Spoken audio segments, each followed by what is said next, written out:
दोस्तों नमस्कार। न्यूज़ 9 पर मैं राजेश के तिवारी राज आपका स्वागत करता हूं। दोस्तों आज 1 अगस्त पहली तारीख महीने की शुरुआत आपके लिए मंगलमय हो, शुभ हो। तो चलिए आज की दिन भर की मुख्य खबरों की ओर राजेश के तिवारी राज के साथ न्यूज़ 9 पर बने रहें, देखते रहें, सुनते रहें, सब्सक्राइब करें, लाइक करें, बेल आइकन की घंटी दबाएं, दोस्तों से हमारी दोस्ती कराएं, साथ ही बहुत कुछ हमारे पिटारे में। दोस्तों 1 अगस्त की मुख्य ब्रेकिंग बड़ी खबरें। सबसे बड़ी खबर, पेरिस ओलंपिक, हमारी 4 महिला खिलाड़ियों की जीत, शक्ति प्रदर्शन, पिंडलियों में चोट के बाद भी जिम्नास्ट सिमोन गोल्ड लाई। पीवी सिंधु बैडमिंटन महिला एकल ग्रुप मैच में एस्टोनिया की क्रिस्टन कुबा को 21-5, 21-10 से हराया। अब राउंड ऑफ 16 में प्री क्वार्टर फाइनल में चीन की जिंगवन से भिड़ेंगी। टोक्यो ओलंपिक में इन्हें हरा चुकी है। दूसरा, श्रीजा अकुला टेबल टेनिस, अपने 26वें जन्मदिन पर सिंगापुर की जेंग जियान को हराकर अगले राउंड में अपनी जगह बना ली। 51 मिनट तक चले मुकाबले में 9-11, 12-10, 11-4, 11-5, 10-12, 10-12 से जीत दर्ज की। लवलीना बॉक्सिंग 75 किलो वर्ग के राउंड ऑफ 16 मुकाबले में नॉर्वे की सुनीवा हार्वेस्ट को 5-0 से हराया। क्वार्टर फाइनल में अब चीन की ली क्यान से टक्कर। पिछले साल एशियाई खेलों के फाइनल में इनसे हरा चुकी हैं। दीपिका तीरंदाजी, मां बनने के बाद अपना पहला ओलंपिक खेल रही दीपिका ने राउंड ऑफ 32 में डच तीरंदाज क्वेंटी रोफेन को 6-2 से हराया। 3 अगस्त को प्री क्वार्टर फाइनल में जर्मन तीरंदाज मिशेल कोपेन से टक्कर होगी। दोस्तों इन दिनों विश्व के पटल में पेरिस ओलंपिक 2024 की धूम मची हुई है। वाटर क्वालिटी की चिंता के बीच सीन नदी में ट्रायथन पेरिस की कैडेट चैंपियनशिप, पेरिस की कैडेट ब्रेन ने महिला ओलंपिक ट्रायथन रेस जीती। उन्होंने 1 घंटे 54 मिनट 55 सेकंड का समय लिया। ओलंपिक में दोस्तों बड़ा ही आनंद आता है। अगर आप ओलंपिक खेल के दीवाने हैं तो इसे देखिए, सुनिए। इन दिनों लगातार ओलंपिक की खबरें न्यूज़ 9 पर आपको परोसी जा रही हैं। इतिहास रच दिया सिमोन वाइल्स, 8वें मेडल के साथ सबसे सफल अमेरिकन जिम्नास्ट। सिमोन की स्वर्णीय कलाबाजी, अमेरिका को जिम्नास्टिक में महिला टीम इवेंट का गोल्ड दिलाया। पेरिस से खबर निकल कर आ रही है दोस्तों, अमेरिका की जिम्नास्ट क्वीन सिमोन वाइल्स ने पेरिस ओलंपिक में इतिहास रच दिया। वे गोल्ड मेडल जीतने वाली अमेरिकी महिला जिम्नास्ट टीम में शामिल हो गई हैं। बहरहाल दोस्तों यह थी आज की ओलंपिक की खबरें। तो बड़े ही दुर्भाग्य की बात है कि इन दोनों भारत में कई हिस्सों में त्रासदियों के समाचार हम मजबूरीवश आप तक पहुंचा रहे हैं। न्यूज़ 9 की आज दुखद खबर आप तक केरल से त्रासदी को लेकर पहुंचाई जा रही है। केरल त्रासदी में 167 मौतें, 191 लापता, 1592 बचाए गए। वायनाड दोस्तों, भूस्खलन से तबाह हुए केरल के वायनाड जिले के 4 गांवों में मलबे में जिंदगी तलाशने का काम गुरुवार को भी जारी रहा। जमीजोद मकानों के अंदर बैठे और लेटी हुई अवस्था में शवों को भयावह दृश्य देखने को मिले। कुछ स्थानों पर बचावकर्मियों ने लोगों को सुरक्षित ढंग से निकालने के लिए रस्सियों का उपयोग करके पुल बनाए। जोखिम भरे इलाकों में लोगों को लकड़ी के प्लेटफॉर्म पर बिठाकर उफान पर आई नदी के पार पहुंचाया गया। आपदा में मृतकों की संख्या बढ़कर 167 हो गई है। 191 लोगों के मलबे में दबे होने की आशंका है। 191 भर्ती हैं। तीनों सेनाओं के जवान और NDRF कर्मी मलबे में दबे घरों से 1592 लोगों को बाहर निकाल चुके हैं। सेना मुक्ताइड को चूरल माल से जोड़ने के लिए 85 फीट लंबा बेली ब्रिज बना रही है। अष्टमाला गांव में अब तक बचाव कार्य शुरू हो चुका है। दरअसल यहां किसी की मौत नहीं हुई, लेकिन हर घर और रास्ते खत्म हो गए हैं। भूस्खलन की घटनाएं मंगलवार को तड़की हुई, जिससे अपने घरों में सो रहे लोगों को जान बचाने का मौका तक नहीं मिला। दोस्तों, पैटर्न बदला। केरल, कर्नाटक, महाराष्ट्र समेत पूरे पश्चिमी घाट पर असर। बिहार से एक बड़ी सनसनीखेज खबर आप तक न्यूज़ 9 पहुंचा रहा है। बैग में पिस्तौल रख स्कूल पहुंचा मासूम LKG के छात्र ने तीसरी के छात्र को कक्षा में मारी गोली। पिस्तौल झुकने से हाथ में लगी गोली, छात्र घायल। बिहार के सुपौल जिले के त्रिवेणीगंज में सेंट जॉन बोर्डिंग स्कूल में LKG के छात्र ने तीसरी कक्षा के छात्र को गोली मार दी। गोली छात्र की बाईं हथेली पर लगी। उसे अस्पताल में भर्ती कराया गया, जहां वह खतरे से बाहर है। बुधवार सुबह 7:30 बजे तीसरी कक्षा का छात्र आसिफ 12 वर्ष प्रार्थना के बाद घर लौट रहा था। तभी LKG के 7 वर्षीय छात्र कक्षा में आया और आसिफ पर गोली चला दी। प्रत्यक्षदर्शियों के मुताबिक फायरिंग से पिस्तौल झुक गई थी, इसलिए आरिफ बच गया। आरोपी छात्र स्कूल के पूर्व गार्ड का बेटा है। DSP विपिन कुमार ने न्यूज़ 9 को बताया कि आरोपी छात्र बैग में पिस्तौल लाया था। पीड़ित और आरोपी परिवार पड़ोसी हैं। जख्मी छात्र के मामा ने आरोपी गार्ड अपने बच्चे को लेकर फरार होना बताया गया है। आरोपी के पिता का स्कूल प्रबंधन से जमीन विवाद चल रहा था। तो न्यूज़ 9 पर एक सनसनातीखेज खबर आप तक। अब सरकार के मंत्री ही सरकार की नीतियों पर प्रश्न चिन्ह लगा रहे हैं। जी हाँ प्यारे दोस्तों, बहनों और भाइयों, परिवहन मंत्री ने वित्त मंत्री निर्मला सीतारमण को लिखा पत्र। जीवन और मेडिकल बीमा प्रीमियम से 18% GST वापस लें, ये बात गडकरी ने कही है। नई दिल्ली से खबर आप तक। केंद्रीय सड़क परिवहन और राजमार्ग मंत्री नितिन गडकरी ने बीमा क्षेत्र के करोड़ों उपभोक्ताओं के लिए राहत की पैरवी की है। गडकरी ने वित्त मंत्री निर्मला सीतारमण को पत्र लिखकर जीवन और मेडिकल बीमा के प्रीमियम पर लगने वाली 18% GST वापस लेने का आग्रह किया है। गडकरी ने नागपुर डिवीजन जीवन बीमा निगम कर्मचारी संघ की चिंताओं का जिक्र किया है, जिसने हाल में उन्हें बीमा उद्योग के संबंध में ज्ञापन सौंपा था। गडकरी ने 28 जुलाई को लिखे पत्र में कहा है कि जीवन बीमा प्रीमियम पर GST जीवन की अनिश्चितताओं पर टैक्स लगाने जैसा है। कर्मचारी संघ का मानना है कि व्यक्ति अपने परिवार को सुरक्षा देने के लिए बीमा पॉलिसी खरीदता है।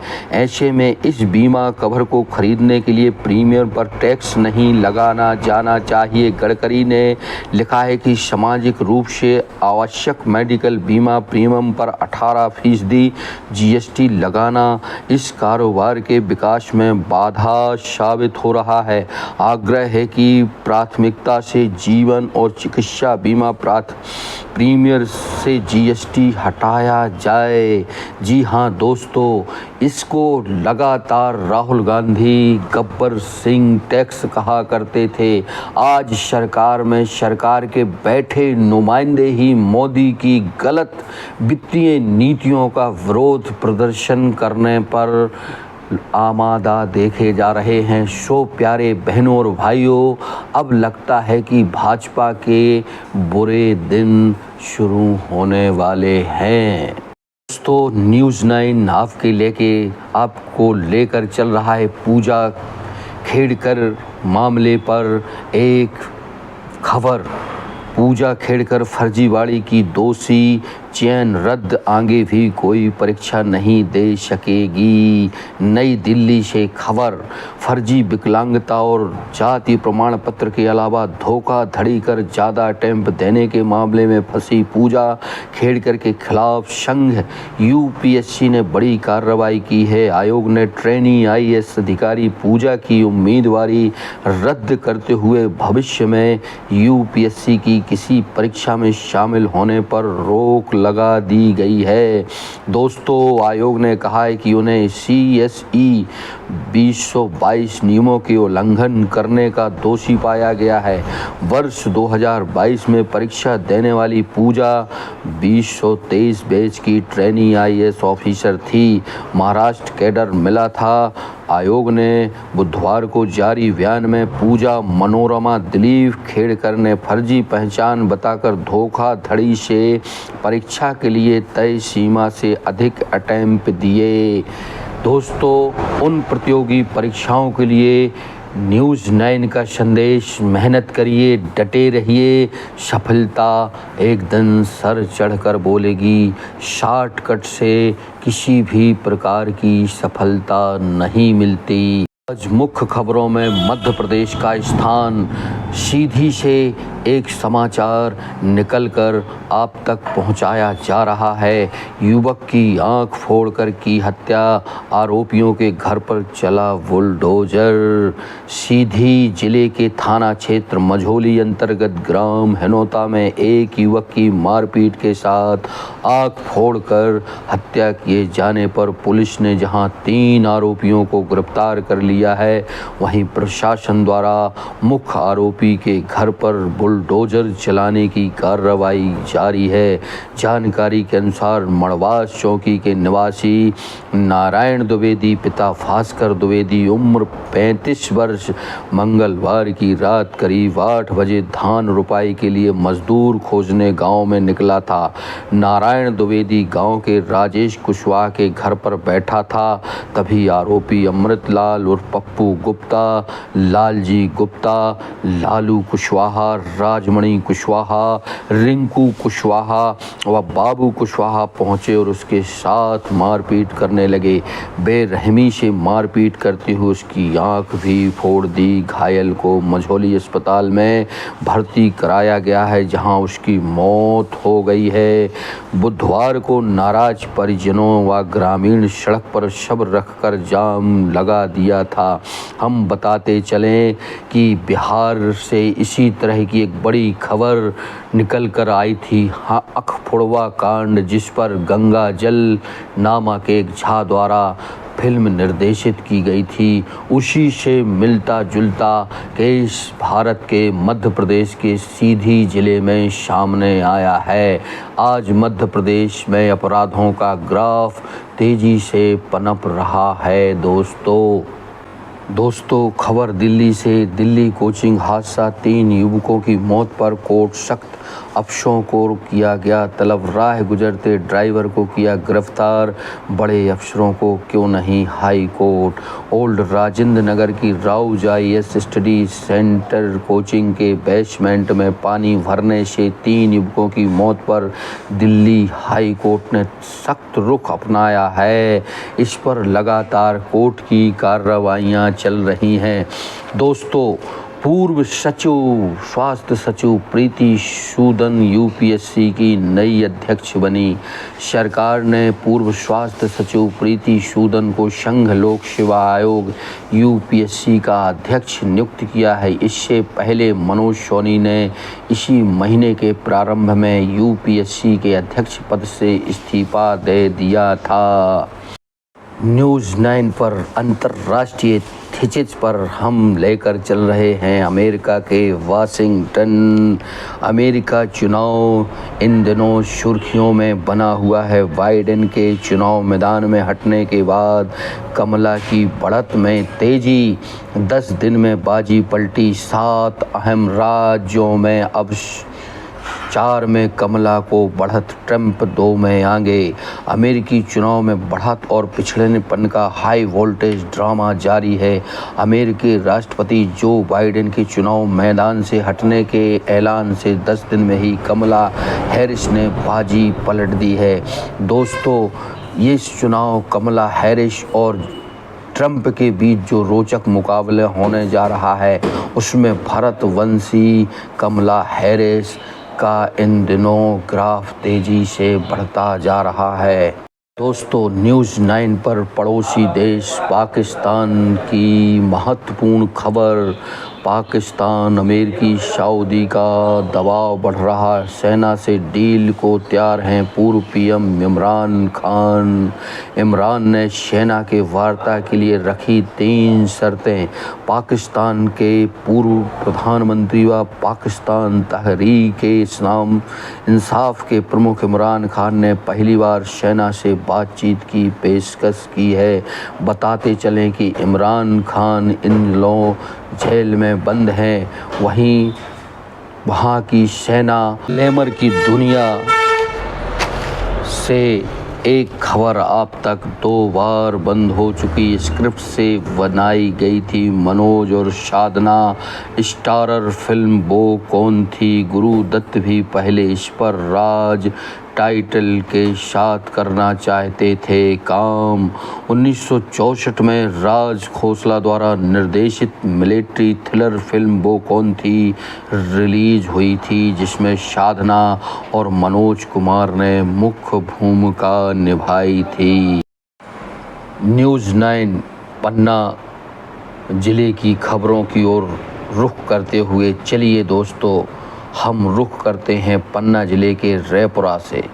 रैपुरा के डोहली ग्राम में उल्टी दस्त का प्रकोप, बीमारी। गांव पहुंचकर स्वास्थ्य की टीम ने ग्रामीणों का किया स्वास्थ्य परीक्षण। रैपुरा से 10 किलोमीटर दूर स्थित डोहली गांव में कुछ दिनों से उल्टी दस्त के मरीज लगातार मिलने का मामला सामने आ रहा था, जिस पर मेडिकल टीम ने डोहली गांव में राहत एवं बचाव का कार्य शुरू कर दिया है। एक सनसनीखेज खबर, बड़ी खबर सलेहा से निकलकर सामने आ रही है। थाना प्रभारी सलेहा और भाजपा मंडल अध्यक्ष की कार्यप्रणाली से लोगों में आक्रोश। क्षेत्रवासियों ने पुलिस अधीक्षक के नाम सौंपा ज्ञापन। सलेहा क्षेत्रवासियों सहित आसपास के ग्रामीण क्षेत्रों में कई लोगों ने जिला मुख्यालय पहुंचकर पुलिस अधीक्षक पन्ना साईं कृष्ण थोटा के नाम संबंधित एक आवेदन पत्र अतिरिक्त पुलिस अधीक्षक श्रीमती आरती सिंह को सौंपा है। आवेदन के माध्यम से सलेहा क्षेत्रवासियों द्वारा आरोप लगाते हुए बताया गया कि थाना सलेहा में पदस्थ थाना प्रभारी सरिता तिवारी व भाजपा मंडल अध्यक्ष हरेंद्र त्रिपाठी द्वारा सलेहा क्षेत्र में बेगुनाह लोगों पर फर्जी प्रकरण रजिस्टर्ड कराने का काम किया जा रहा है। ग्रामीणों ने बताया कि थाना पहुंचने वाले किसी भी फरियादी को न्याय नहीं मिल रहा। थाना में महिलाओं की रिपोर्ट पर कोई ध्यान नहीं दिया जा रहा। पूरा थाना दलालों के हवाले है, जिसमें बिना सिफारिश के किसी की सुनाई नहीं होती। वहीं भाजपा के मंडल अध्यक्ष हरेंद्र त्रिपाठी द्वारा भी थाना में छोटी छोटी बातों पर हस्तक्षेप किया जाता है। उनके द्वारा पूर्व में भी थाना के अंदर घुसकर लोगों के साथ गाली गलौज की गई थी। थाना प्रभारी व श्री त्रिपाठी दोनों आपस में साठ गांठ कर किसी भी प्रकार में आपसी राजीनामा से प्रकरण को सुलझाने नहीं देते। उनके द्वारा इस प्रकार करने से जातीय संघर्ष निर्मित होने की आशंका है। उनके द्वारा स्वास्थ्य विभाग के एक चिकित्सक से मिलकर फर्जी एमएलसी करा दी जाती है। सभी क्षेत्रवासियों द्वारा सलेहा में बिगड़ते हुए वातावरण कानून व्यवस्था को बनाए रखने की फरियाद लगाई है तथा थाना प्रभारी सलेहा को तत्काल हटवाए जाने की मांग की है। अगर 7 दिवस के अंदर थाना प्रभारी को नहीं हटाया गया तो बस स्टैंड सलेहा में क्रमिक अनशन किया जाएगा, जिसकी जिम्मेदारी शासन प्रशासन की होगी। आवेदन सौंपने वालों में विक्रांत चौरसिया, अखिलेश चौरसिया, राम भाई लोधी, अनुराग लोधी, शंकर पटेल सहित कई सलेहा क्षेत्रवासी शामिल हैं। न्यूज़ 9 पर इस संबंध पर बात करते हुए एडिशनल एसपी श्रीमती आरती सिंह का कहना था, आवेदन पत्र प्राप्त हुआ है, जांच कराई जाएगी। पन्ना जिले के देवेंद्र नगर से एक वारदात सामने आ रही है। अलवारी में रखे गहने और नकदी की चोरी। थाना देवेंद्र नगर के ग्राम धनोखर में हुई वारदात। पुलिस ने किया मामला कायम। देवेंद्र नगर थाना क्षेत्र के ग्राम धनोखर निवासी 24 वर्षीय युवक के घर के कमरे में पेटी के अंदर रखी अलमारी की चाबी एवं पेटी में रखे नकदी रकम निकलने के बाद अलमारी का लाकर चाबी से खोलते हुए अलमारी के अंदर रखे डिब्बे में सोने चांदी के जेवर पार किए जाने की जानकारी सामने आई है, जिसकी रिपोर्ट फरियादी दिलीप साहू ने देवेंद्र नगर थाने में दर्ज कराई है। उसका कहना था कि उसकी अलमारी के लाकर के अंदर चाबी लगी हुई थी। अलमारी के लाकर के अंदर प्लास्टिक के डिब्बे में सोने चांदी के जेवरात, मंगलसूत्र, आधा तोला सोने की मनचली, 4 आना पायल, एक जोड़ी चांदी की बजनी 200 ग्राम, एक जोड़ी जेंट्स अंगूठी, हाय चंद्रमा चांदी का, कुल मिलाकर लगभग हजारों की चोरी का मामला सामने आया है, जिस पर फरियादी की रिपोर्ट पर अज्ञात के विरुद्ध भारतीय न्याय संहिता की धारा 331(4), 305 के तहत प्रकरणबद्ध पंजीबद्ध कर विवेचना में लिया गया है। गांजा तस्करों के लिए एक बहुत बड़ी खबर। गांजा के पेड़ लगाए जाने पर आरोपी को 2 वर्ष की सजा। अवैध रूप से गांजा उत्पादन के उद्देश्य से गांजे के पेड़ लगाए जाने के द्वारा पकड़े गए आरोपी ने NDPS एक्ट के न्यायाधीश इंद्रजीत रघुवंशी की कोर्ट में दोषी पाते हुए सजा सुनाई गई है। रमाकांत बहरे को NDPS एक्ट की धारा 8/20 के आरोप में 2 वर्ष का कठोर कारावास तथा 25,000 रुपये के अर्थदंड की सजा दी गई है। मामला गुनौर थाना का है। वहीं आरोपी जूड़ी तपे के रमाकांत बहरे अपने घर के आंगन में गांजे के हरे भरे पेड़ लगाए थे, जिसका वजन 14 किलो 500 ग्राम था। सेवानिवृत्ति पर CMHO का सम्मान पूर्वक समारोह प्रशिक्षण केंद्र में कलेक्टर की मौजूदगी में आयोजित हुआ। कार्यक्रम जिले के मुख्य चिकित्सा एवं स्वास्थ्य अधिकारी डॉक्टर VS उपाध्याय की सेवानिवृत्ति 31 जुलाई को हो गई। साथ ही नए CHMO सतीश कुमार की कल ताजपोशी हो गई है। वहीं एक मामला रास्ता रोके जाने से ग्रामीण परेशान। वन विभाग की हिटलर शाही का मामला ग्राम पंचायत कीरतपुर से निकलकर सामने आया है, जिसमें ग्रामीणों ने DFO और विधायक को ज्ञापन सौंपकर वन विभाग की तानाशाही पर ज्ञापन सौंपा गया है। बहरहाल अब आपको ले चलते हैं आपके शहर, सुंदर शहर ज्वालामाँ के स्थान अमानगंज की मुख्य खबरों की ओर। अमानगंज की जीवनदायिनी कही जाने वाली मढ़ासन नदी के किनारे स्टेडियम और पोस्टमार्टम हाउस के पास जो नगर परिषद द्वारा दर्जनों ट्रालियों में भर भर कर कूड़ा करकट फेंका जा रहा है, उसकी बदबू से पूरा आम जनमानस परेशान होता दिखाई दे रहा है। वहीं बजबजाती गंदगी से नदी का पानी दूषित ही नहीं जहरीला भी हो रहा है।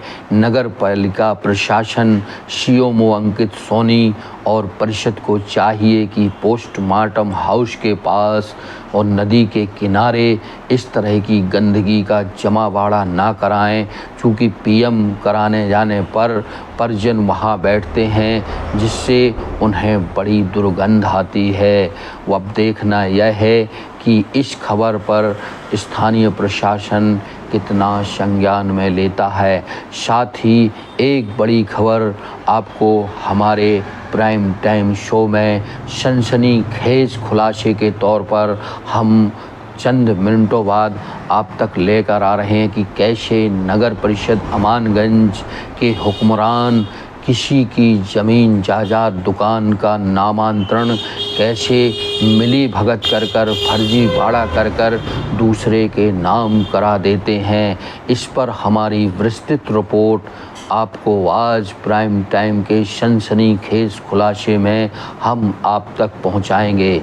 सो प्यारे दोस्तों, यह थे 1 अगस्त दिन गुरुवार 24 के मुख्य एवं सार गर्भित बड़ी छोटी गांव से लेकर शहरों तक विदेशों तक के मुख्य समाचार आपके अपने दोस्त राजेश के तिवारी राज को दीजिए इजाज़त। बने रहें, देखते रहें, हमें अपना प्यार देते रहें, सब्सक्राइब करें, लाइक करें, कमेंट्स करें, हर घर तक हमारी आपकी आवाज़ पहुंचाएं। हम बनेंगे आपकी आवाज़। सो प्यारे दोस्तों, न्यूज़ 9 पर आपका बहुत बहुत शुक्रिया।